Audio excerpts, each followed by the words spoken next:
Assalamualaikum warahmatullahi wabarakatuh. Perkenalkan, nama saya Aulia Devika dengan NIM 105401112024.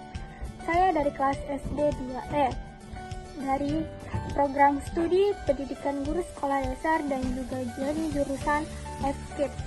Baik, materi yang saya akan jelaskan yaitu mengenai problem basic learning. Apa sih PBL itu dan kenapa harus PBL? Sebelum masuk ke itu, kita harus mengetahui tujuan pembelajaran PBL adalah tujuan pembelajaran 1. Meningkatkan kemampuan berpikir kritis dan pemecahan masalah. Siswa diajak untuk berpikir mendalam, menganalisis permasalahan, mencari solusi alternatif, serta membuat keputusan secara mandiri maupun kelompok. Kegiatan ini melatih logika dan nalar yang penting di era modern.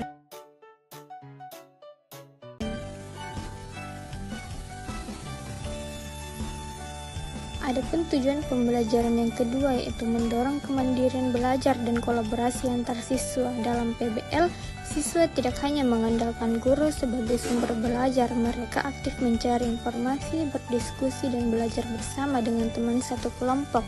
Hal ini menumbuhkan rasa tanggung jawab terhadap suatu proses dan hasil belajar.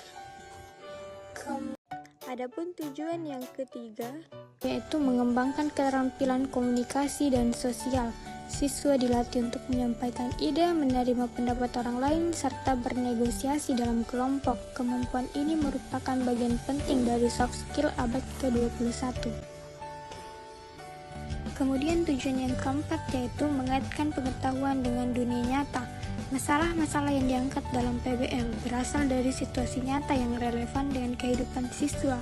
Dengan begitu, mereka tidak hanya belajar teori, tetapi juga memahami aplikasinya dalam kehidupan sehari-hari. Dan tujuan pembelajaran yang kelima yaitu meningkatkan motivasi belajar.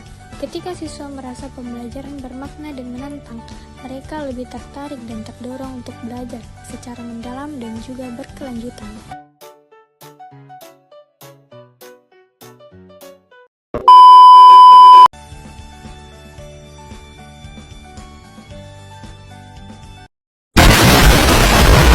Baik, masuk ke apa sih PBL itu? PBL adalah pusat pembelajaran atau pendekatan pembelajaran yang berpusat kepada siswa, yang dimana siswa terlibat aktif dalam menyelesaikan masalah.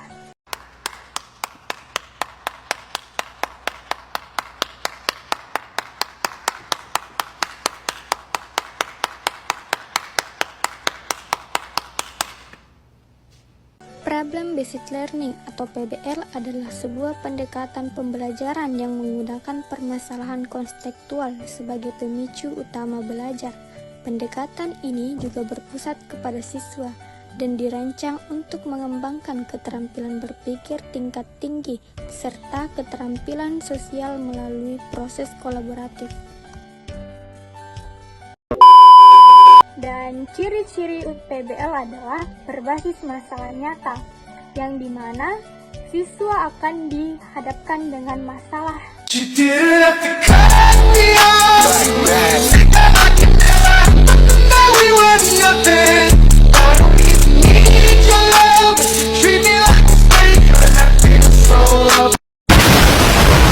Berikut adalah ciri-ciri utama PBL. 1. Berbasis masalah nyata. Masalah yang diangkat mencerminkan kehidupan sehari-hari siswa.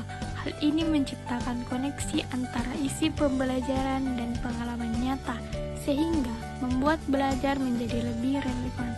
Baik, adapun ciri-ciri yang selanjutnya yaitu kolaboratif. Proses belajar dilakukan secara kelompok melalui diskusi dan pembagian tugas. Siswa belajar menghargai perbedaan, berbagi informasi, dan saling membantu satu sama lain. Adapun ciri-ciri yang ketiga yaitu inquiry atau terbimbing. Guru bukan satu-satunya sumber informasi. Peran guru adalah sebagai fasilitator yang membantu siswa memahami masalah dan juga memandu proses pencarian informasi dan memberikan umpan balik. Kemudian yang keempat yaitu refleksi. Proses belajar diakhiri dengan refleksi, yaitu siswa merenungkan apa yang telah mereka pelajari, bagaimana proses mereka bekerja sama, dan bagaimana mereka dapat memperbaiki proses di masa depan. Berikut adalah langkah-langkah penerapan PBL. Pertama yaitu orientasi terhadap masalah. Guru menyajikan situasi atau permasalahan yang menarik dan menantang, biasanya berbentuk kasus, skenario, atau pertanyaan terbuka. Kemudian yang kedua, mengorganisasi pembelajaran. Siswa menentukan informasi yang mereka ketahui, informasi yang perlu dicari, dan bagaimana mereka akan mencarinya. Ini adalah tahap perencanaan belajar mandiri. Kemudian yang ketiga yaitu penyelidikan individual atau kelompok.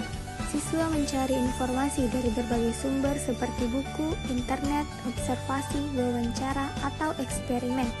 Kemudian yang keempat, mengembangkan dan menyajikan hasil karya setelah memahami masalah. Siswa menyusun solusi dan menuangkannya dalam bentuk karya seperti poster, presentasi, video, atau produk kreatif lainnya. Kemudian yang terakhir yaitu analisis dan evaluasi proses. Guru bersama siswa merefleksi hasil dan proses yang telah dilalui, memberikan umpan balik dan menilai ketercapaian tujuan pembelajaran.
카메라 이런 거 해야지.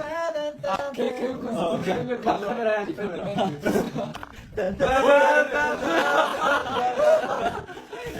바이바이.